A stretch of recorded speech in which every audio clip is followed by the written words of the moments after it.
Alam yung surprise mo. Sobrang intimate lang talaga yung sabi ko nga sa kanila, maliit lang to. Si Ate Rosie makapunta eh. Oo nga eh.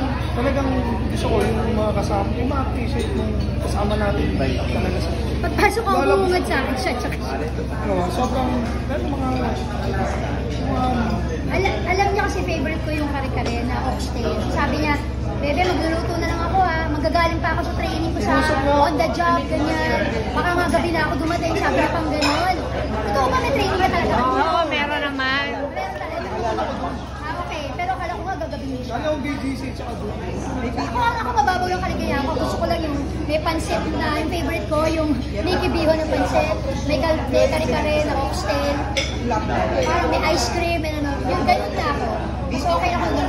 Baliktad ako pag birthday ko, hindi ako masyadong nagabala. Except yung... Hindi totoo yan. Except yung concert ko. Hindi totoo yan. Alam mo, ba't ako hindi nagkabala noon? Hindi kasi ako nakapag-40. Oo nga. Dahil nabuntis ako.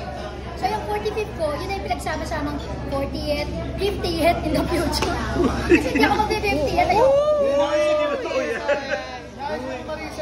ayoko. Hindi na ba yan? Wala na makakaalam kung magiging golden girl ako. Pag 50 ka, maganda ka. Oo, sobrang ano yun, milestone ng 50th, no? Oo, no. Ako nga nag-50 eh. So pa ba? Tignan natin. Okay. Ha? Thank you, bebe. Thank you. Thank you.